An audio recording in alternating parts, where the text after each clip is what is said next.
Welcome to Mind Meets Body and Soul, a podcast that connects the dots between clinical mental health and spiritual holistic wellness. I'm Heather, a licensed clinical social worker and mental health guru.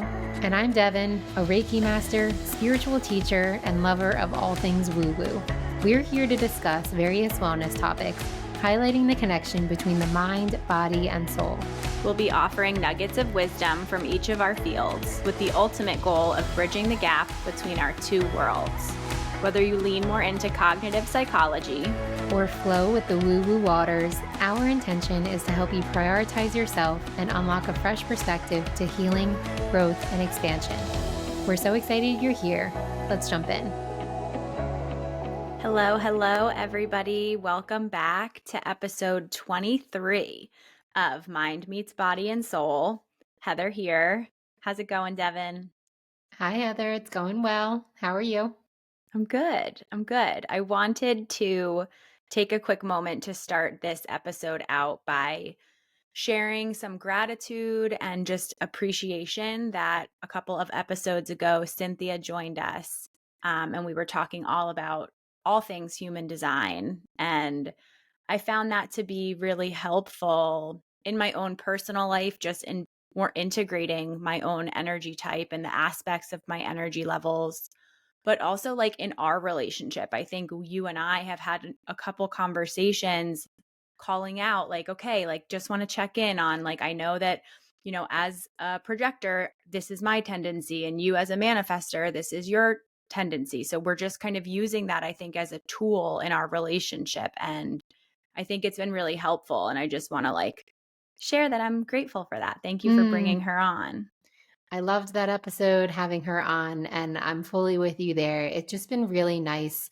You know, we knew what our human design type was prior to the podcast, but just having her explain more of it. And I think we've taken so much more of an interest in it since that episode. It has been really helpful. And, you know, even when we are deciding on the topics that we're going to be speaking to, you know, I mentioned that like as a manifester, for me, it's really easy for me to just initiate and to take charge. However, I also want to make sure that you're feeling seen, that when you want to take charge, you know, you can. And so knowing that like what our dynamic is, and like you as a projector, like needing to feel seen and valued for your opinion and stuff, it just helped me be so much more mindful about like, you know, inviting you or encouraging you to take the lead on episodes, because sometimes that might not be natural for you. Yeah. And I think you do such a great job keeping all of that in mind. And I appreciate that about you, that you are so mindful and intentional in our relationship. And it's something I'm working on being more and doing more of. But I am really grateful for you always checking in and just our partnership. I think it's really wonderful. I think so too. And right back at you. You do a great job with all the things keeping me in mind, especially my tendency to be a little nitpicky in ways. So I appreciate that. And I know that we have a future episode coming up on perfectionism that you will be leading us through. This week, however, you have given me the green light to take the lead on this conversation. Yeah, I am always happy to give you the green light to take the lead. And for anybody watching, you probably have already noticed that Devon's in a different space. So what you got for us this week, Devon? Yes, last week's episode, I had teased that I would be heading to Boulder, Colorado, and I am here. I've been here a few days now, and my heart and soul are just so happy, as you know. With that, though, that kind of brings in the topic of conversation that I wanted to speak to. As you know, as any of my friends, family, community, clients have known, I have been in a seemingly long, drawn out process of relocating from New Jersey to Boulder, Colorado. I've actually had this pull towards the mountains and towards Colorado for years. Never knew where it came from. I'd never even been to anywhere on the West Coast. And then within the past year and few months, I figured out, okay, I want to be here. I know I'm being called to the mountains, and over the past year had really visited Boulder and fell in love with it and knew that this is where I wanted to be. With that, though, came a lot of frustration because I just couldn't seem to find the right apartment for me or find the right time or, have the amount of money that I wanted to be able to make the move. So naturally, with these things that we really want, that we know that we are, meant for or called to, when they don't come to fruition, when they're not happening easily, it's really frustrating because it brings you to the question of like, why do some things come easily to me in life, but this thing that I really want doesn't? And I got to this point where I still wasn't ready to fully make the move, but I knew that it was time. There was something different about this specific time here where I'm like, I just have to make some bold moves and I have to get creative with how I'm going to get out here. So I'm here now for at least the month. I think I mentioned this in last week's episode. Don't have an apartment yet, but I am staying with friends. I'm house sitting for various houses and really just starting to put some roots down and to acclimate myself to being, halfway across the country from my hometown. So here we are. It's a big thing. And I have said from the beginning, when we first met, I remember you saying, like, TBD, but I'm moving to Colorado. And I was like, wow, okay, like big flex for my like control issues. And I always have appreciated your ability to just like allow things to happen and flow with it, because it's something that's really hard for me. We talked about this in like one of the first episodes ever where we were doing our whole podcast shoot, and I was a little more forceful and you were more go with the flow. So it's important, and I think it's amazing that you're there, and it just is evidence that like if you can be patient and things will happen, everything will fall into place. Thank you, Heather. And it's really not an easy place to be in all the time. And that's kind of why I wanted to have this conversation with you, perfectly timed for me, like finally being in this place that I know that I'm meant to be in. And this topic of conversation really stemmed from an Instagram reel that I saw last week. I've heard it before, I've said it to myself, other people have said it to me, and it's if it's meant to be, it will be.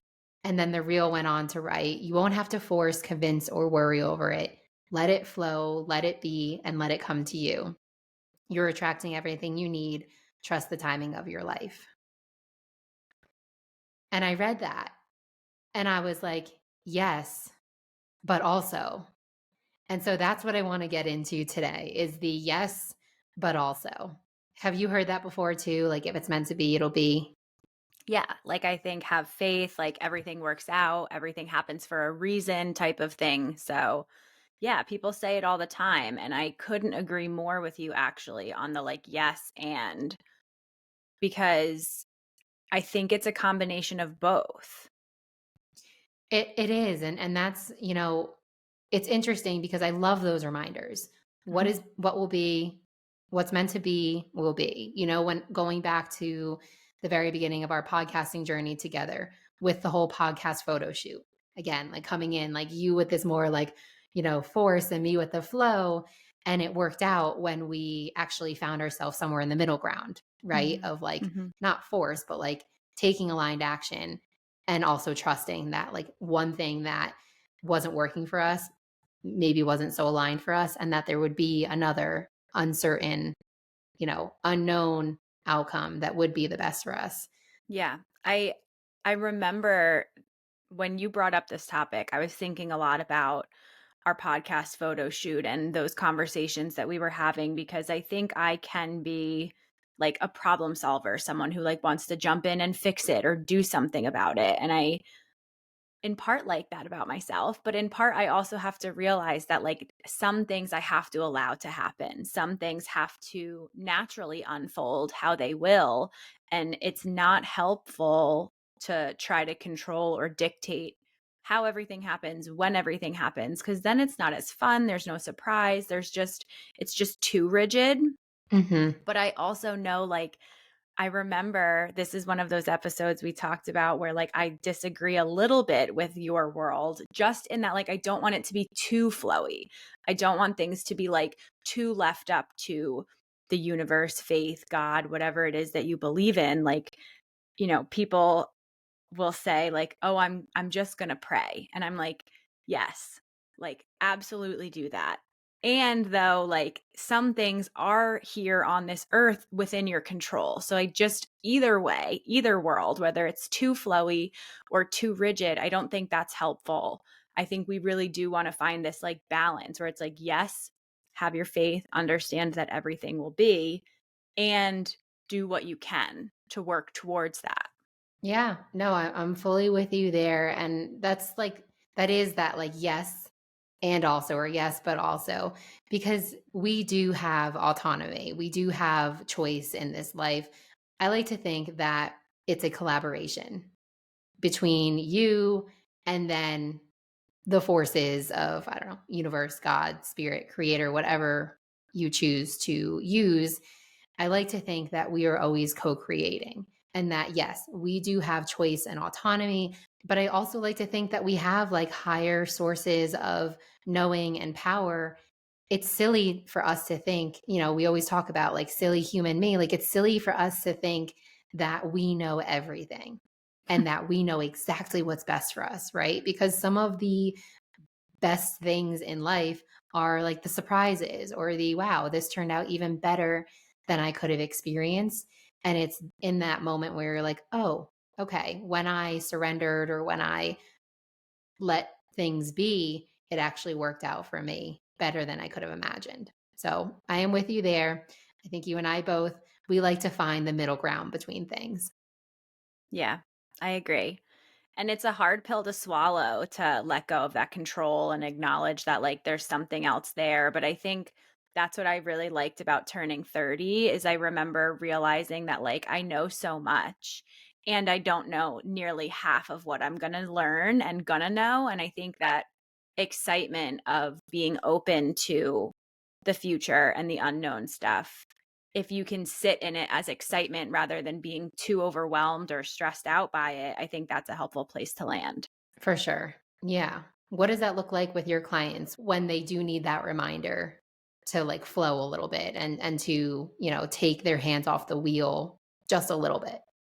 Those are hard conversations to have with people because it's then me putting on the like hat of telling them what they don't want to hear. I have to tell them like, or we'll just explore. Okay, you've been trying this way for this amount of time, like not in a rude way, but like how's that going? And a lot of times they're like, it's not, it's not really working. I'm trying and I'm getting frustrated. I think frustration can be an indicator that like you're putting more energy into something than like you're getting back. You're like over depositing.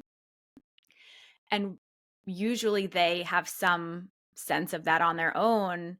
And that's when I'll just explore the possibility of maybe like rerouting or redirecting or like trying something different. I'm not going to say like okay, stop trying, like give up on it, but let's try something else or something different. And sometimes that's when we come to the conclusion that like maybe I just need to slow down or maybe I just need to like be and allow things to happen. Yeah, I really resonated with the wording that you use there, like redirect or reroute, because I do. That's kind of like that visual of like you're walking into a wall and expecting it to somehow magically move for you. Why not just turn around and try and walk in a different direction? And I think that that's a very helpful tool. And it also kind of brings me to our yes, but also, or yes, and also part of this, what's meant to be will be. And that was before I had decided, okay, I'm going to Boulder, and I started putting those actions and those plans into place. And I read that, and my immediate thought was, in the spiritual community, we like to say things like, if it's meant to be, it'll be, right? Like the best things in life are meant to flow to you with ease. My original Reiki healer, now 7 years ago, for the years that I was constantly going to her, asking her for, her insight and her guidance, asking her if this job, if this place, if this experience, if this relationship was right for me or meant for me, she always used to remind me that what's meant to be will be, or that what's right for you will flow to you. If it's not flowing to you with ease, then it's not meant to be. And while, yes, there is a lot of validity in that, right? Like the best, most aligned relationships, experiences have oftentimes just flowed right into your life and they're easy. But that doesn't mean that the things that you want that aren't flowing to you with ease are not meant for you. And I think that's also what I wanted to take the direction that I wanted to take this episode in is that just because something isn't flowing to you with ease does not mean it's not meant for you. No, I agree completely because I think that's the part of this that I struggled with when you would say like things will come to you or like whatever. Like you'll say sometimes like what's calling out to you and I'm like nothing. Nothing is calling out to me. Like I don't know. But I do think like it's trying to figure out the balance of like okay, I'm going to like figure out the current of this river and I'm going to go in that direction, but I also have like my own oar or paddle that I can like navigate down the waters too. Like it's not all one or the other. Yeah, I fully agree. And my intention with this episode is to acknowledge those, myself included, I'm sure you in some areas as well, who do feel frustrated by the things that they want that aren't coming to fruition, that aren't manifesting with ease and flow, and share our helpful, insight and tools for why and what to do when the things that we want aren't just flowing, manifesting, coming to us with ease.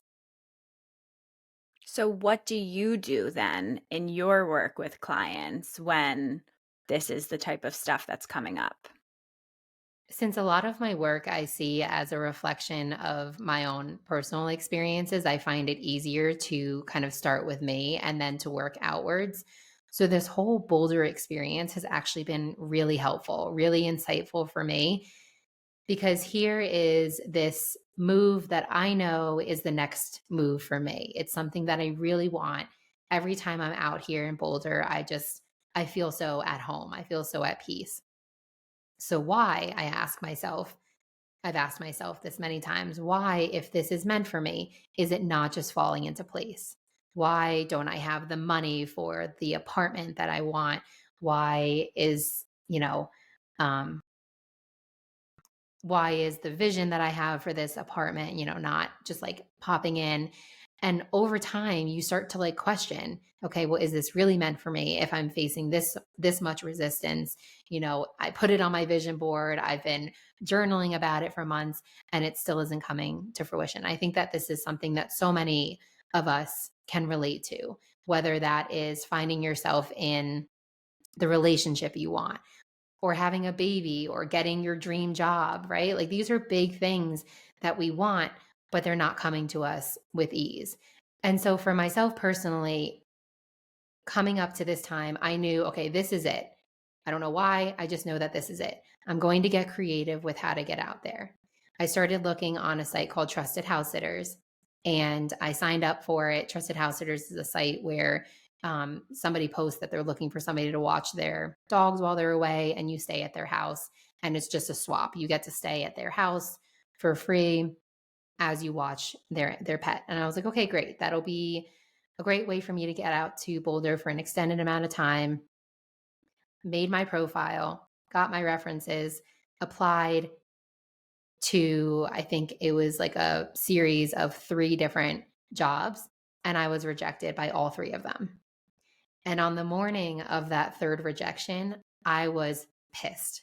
I was angry and sad and I'm frustrated. And I was like, what does this mean then? Does this just mean I'm not meant to be out in Boulder? Like, I just spent all this money, created the profile, was rejected by 3, you know, um, homeowners. Like, it just must not be meant to be. Right. That was like my immediate thought. But then there was something else in me that was like, no, I really want this. And I know that I'm meant to be out here at this time. Coincidentally, yet not more so conveniently, I also had my um, inner child healing session with my spiritual coach, Michelle, who was on the podcast a couple months back. And from that session with her, we explored this frustration that I was feeling of something that I wanted so badly, but it wasn't coming through. And what was it? My scared inner child.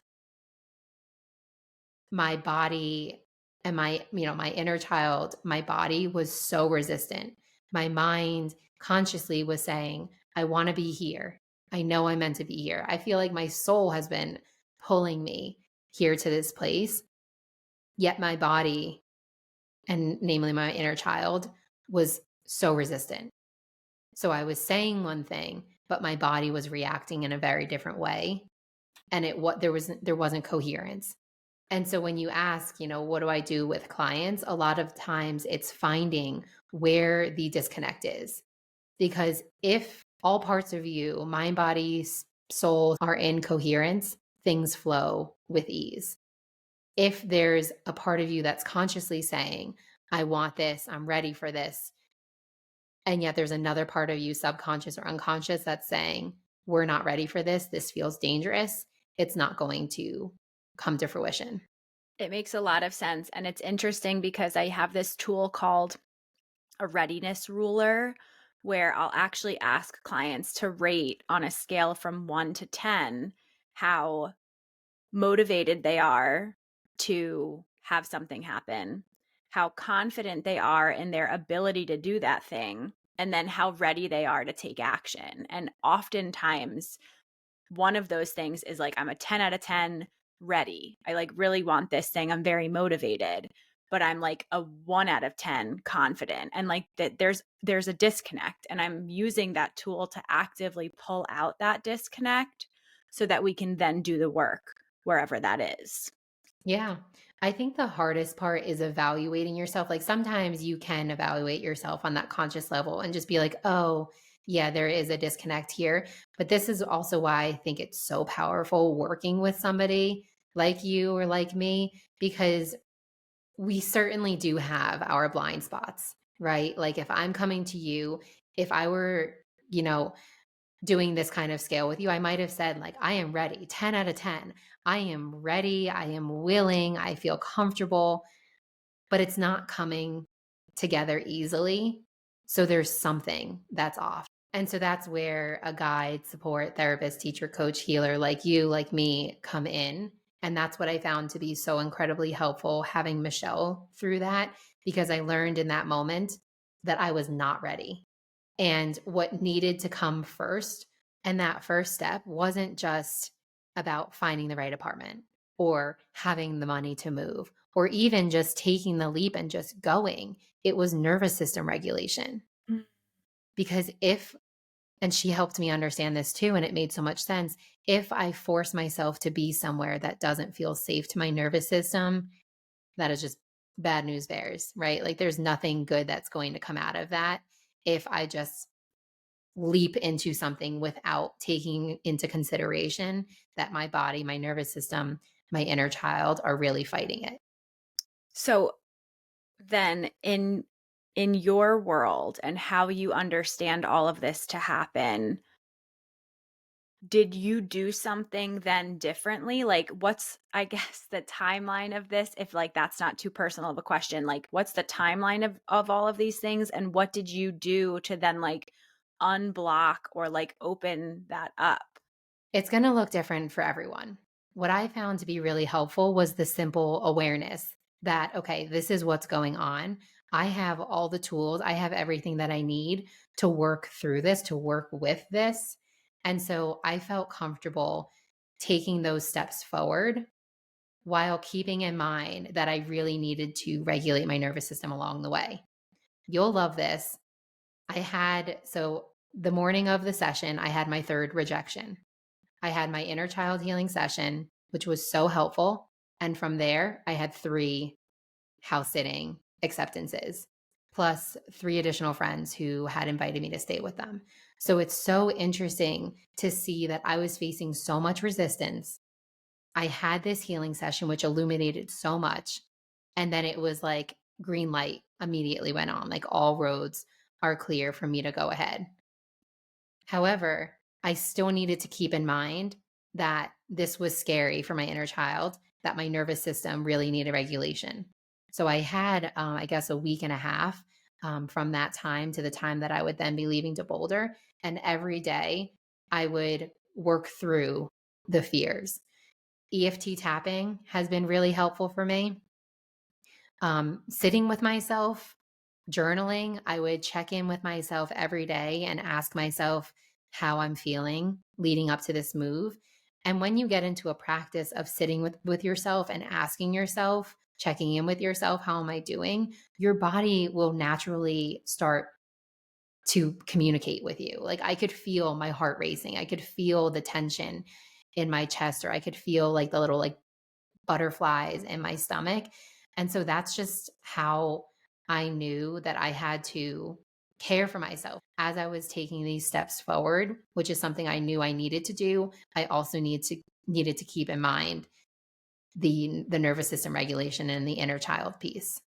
It's just highlighting that, like, everyone is moving at their own cadence, and that, like, I think what you did is instead of, like, paddling aggressively down that river, like, you picked your, oars or paddles up and, like, allowed the river to take you and, like, that take its course for a visual person, if that made any sense at all. But I just think that, like, sometimes we are like banging our head against that wall. And sometimes, even if we just stop banging our heads for a moment, we can like see things differently. Or I'll tell clients all the time, like, zoom out, look at the mural from, far away rather than like being too up close. You can't see where you're trying to go. So I think Yeah. even just like zooming out or taking that pause is like so helpful. What does that look like for you in this scenario where clients are coming to you and they really want something? They know that, you know, I don't know, this next move or this job change is right for them, but they're facing a lot of resistance. What does that work look like with them? It's hard work because I think to some extent a lot of what you're saying is out of their control. So a lot of our work is just sitting and working on being patient and trying to acknowledge what you can be grateful for, not in like a toxic way where I'm trying to force gratitude, but it's really just looking at like mindfulness practices and working on just like being in that moment. So I know a lot of what I'm saying is kind of like lofty and vague, but like you said, it's going to look different for everybody. It's just figuring out like, how can I be here? I want to keep my eye on the prize and know where I'm trying to go, but how can I be patient along the way? And I understand how hard that is as an impatient person myself. It's just really looking at, okay, like, how can I practice being here a little more? Mm, yeah. And this is where I think, conversations like these and our relationship is so helpful because it's bringing awareness to the reality that, again, totally dependent on the person, but it might not just be like a mindset shift. There might Mhm. also need to be some serious, like, body energy healing that takes place as well. So, as always, I love how we are able to incorporate or suggest all parts, all components to this and seeing what works for you. Mhm. I'm even thinking too, like last night, we went out to dinner and we were out pretty late. We didn't get home till like 10 and it was a Sunday night. And here in Jersey City, Nick and I both just have street parking. Like we don't have like a parking lot or a garage or a driveway or anything. And I have like annoyingly major anxiety about like finding a parking spot when I get home. And on a Sunday night at 10 o'clock is like the worst time to try to find a parking spot, let alone two, because we both drove separate. All dinner, my anxiety, little Kathy, would come in and she was like, hey, you have to get home. You have to find a parking spot. And I would just acknowledge it. Like, I get it. I know. And I'm here at dinner. Like, I'm not going to let the anxiety and finding a parking spot ruin the dinner that I'm at. Like, every 20 minutes, she'd pop back in. She was like, you gotta go. Like, you gotta find a parking spot. And like, it was really hard to sit there and be patient and know that, like, okay, time is ticking. Like, let's get the check. Let's get this moving.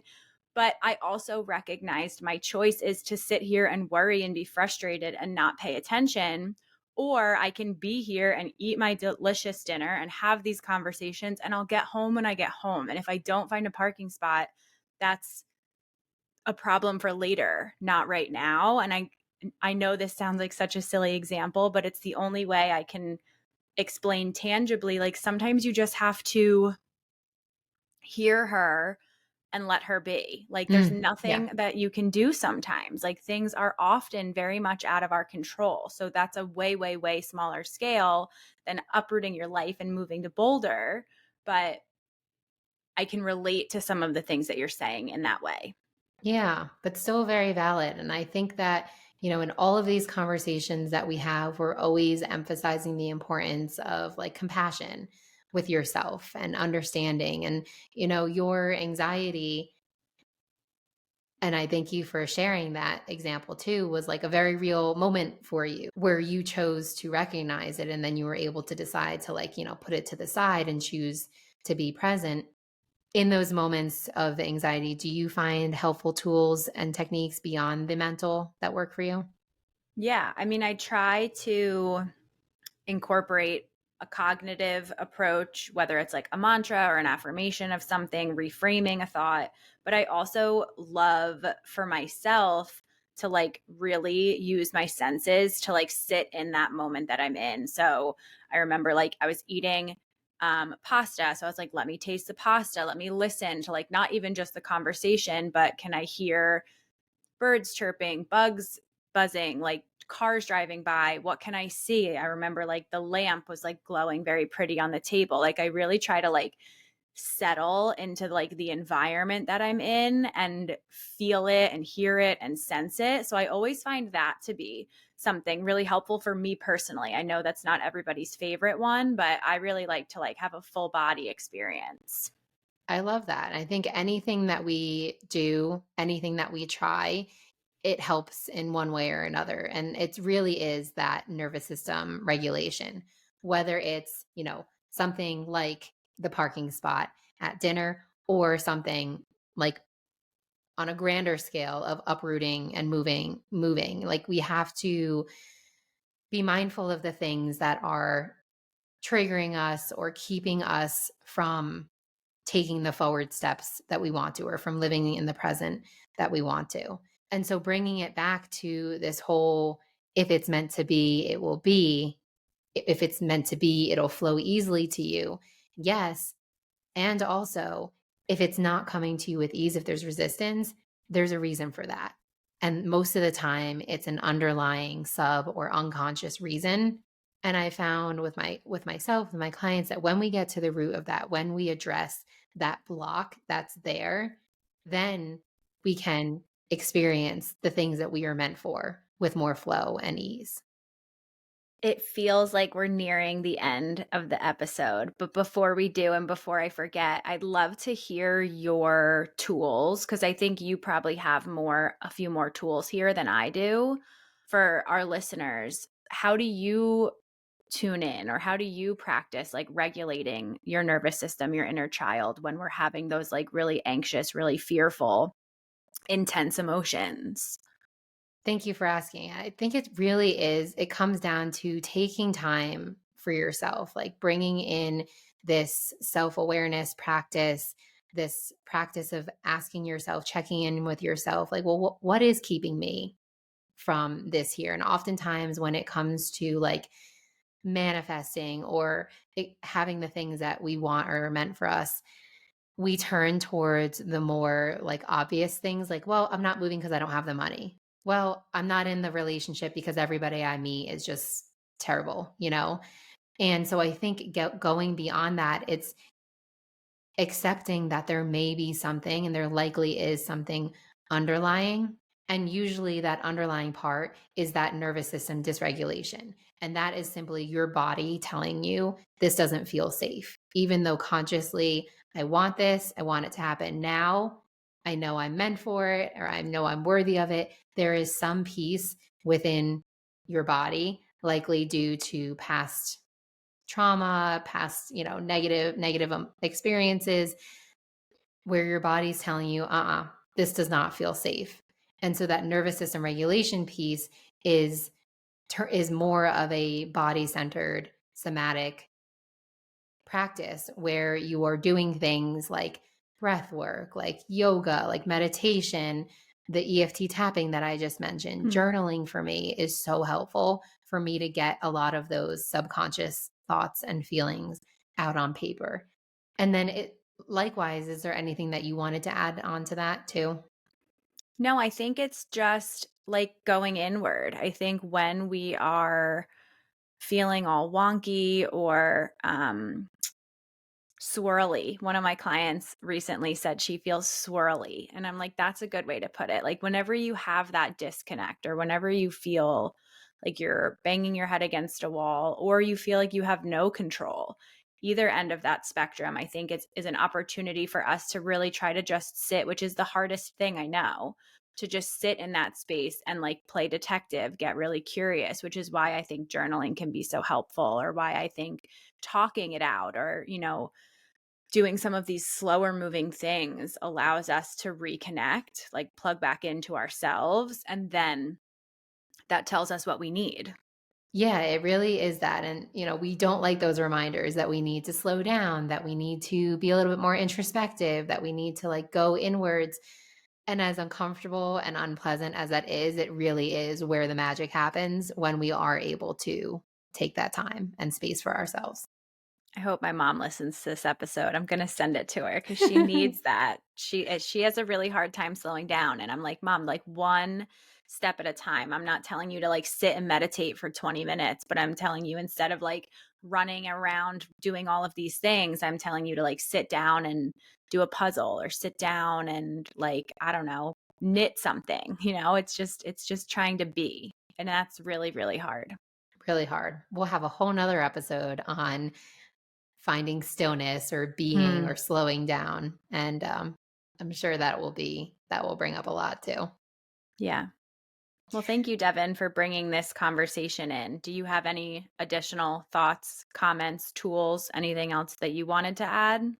The last thing I just wanted to leave our audience with is something that I remind myself often too and it's that if you want something, if you have a vision, if you have a dream, if you have a calling or pull towards something, know that it is meant for you.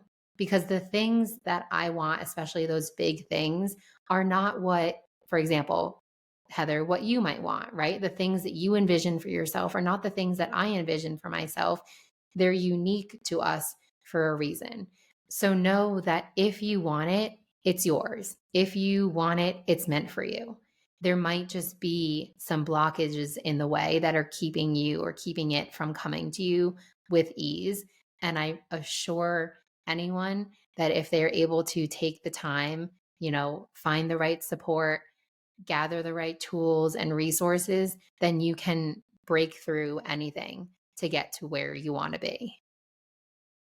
I love that.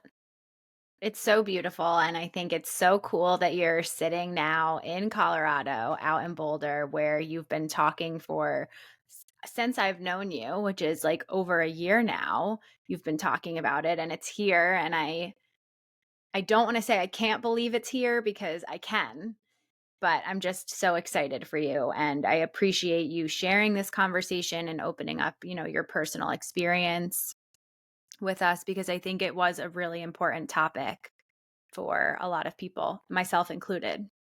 Thank you, Heather. And let me just say the journey is not over. It's not like I've gotten Mm-mm. here and everything's perfect now. No, there's still a lot of work to be done, but it truly is everything knowing that I have the right support, tools, and resources. And so I'm going to be messily stumbling through a lot of this. And I'm happy to be open and honest with my experiences because I think when we do, it only helps our audience.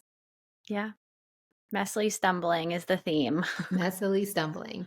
And so, because I am in a space that is not mine, I think you're going to have to take over our vision board send off. So, if you wouldn't mind, Heather, what, if anything, is calling out to you today? Well, there's two things. So my word for this year was flow, because of everything that like you taught me and all that we went through with our podcast at the beginning of the year. But I also have like in very big letters, it says, imagine yourself here. Wow. How And that, perfect. yeah, that was speaking to me a little bit more. I love that. Perfect way to end this episode. Thank you, Heather. Thank you always for granting me the space to share my stories, lessons learned, and how we put everything that we preach into practice. Well, thank you, Devon, for sharing and for always guiding us, even if it's messily, through this crazy thing that we call life. And thank you, everybody, for tuning in to another episode. We'll see you next week. Bye. We are so glad that you took the time to share this space with us. We'll be releasing new episodes of Mind Meets Body and Soul every Tuesday, so be sure to give us a follow and share this podcast with those you love. To connect with us and join our communities, head to the show notes where you'll find our contact information and individual websites. Until next week, stay grounded, keep growing, and trust that everything you seek is unfolding for you.